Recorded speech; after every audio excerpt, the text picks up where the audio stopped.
আসসালামু আলাইকুম। সুখবরের পাশাপাশি একটু খারাপ খবরও আছে, সেটার জন্য আমরা প্রথমে দোয়া করি। ট্রাম্প গতকালকে G7 এর যে বিশ্ব মোড়লদের বৈঠক ছিল, সেই বৈঠককে মাঝপথে রেখেই হোয়াইট হাউসে চলে গিয়েছে। সেখানে যাওয়ার পর একটা বক্তব্য দিচ্ছে যে আপনার যা কখনো কল্পনা করে নাই এমন কোনো কিছু ঘটতে যাচ্ছে।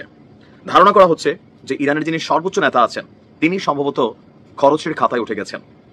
ইরানের পক্ষ থেকে বলা হয়েছে তাকে সুরক্ষিত জায়গায় নিরাপদে রাখা হয়েছে, কিন্তু ট্রাম্প বলছে যে খামেনি কোথায় আছেন যুক্তরাষ্ট্র তা জানে। এই কথাটাকে হালকা নেওয়ার কিছু নাই।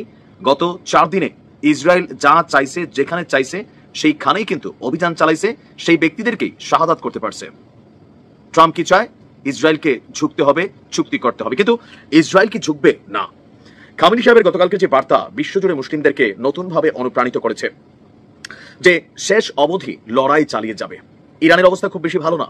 রাজধানী তেহরান ছেড়ে হাজার হাজার মানুষ বিভিন্ন জায়গায় চলে যাচ্ছে, পাশাপাশি অনেকে দেশ ছেড়েও বিভিন্ন দেশে যাওয়ার চেষ্টা করছেন, কারণ তেহরানে বড় ধরনের অভিযান চালাবে ইসরায়েল।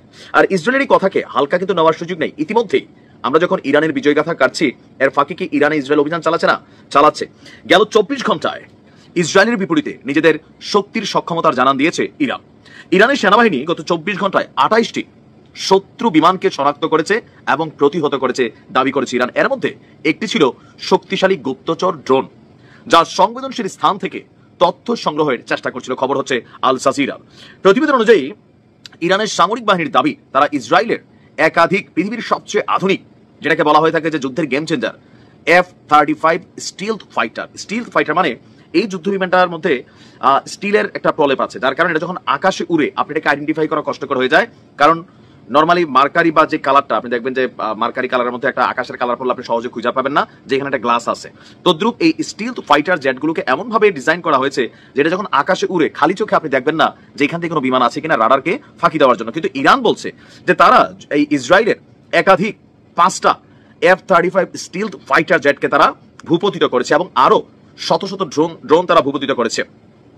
আপনার অন্যদিকে ইসরায়েল বলছে যে আপনার প্রতিরক্ষা বাহিনী যে ইরানে তাদের চলমান অভিযানে তারা যথেষ্ট সফলতা পেয়েছে এবং তাদের দাবি এই মুহূর্তে তেহরানের আকাশে সম্পূর্ণ বিমান শ্রেষ্ঠত্ব অর্জন করেছে ইসরায়েল।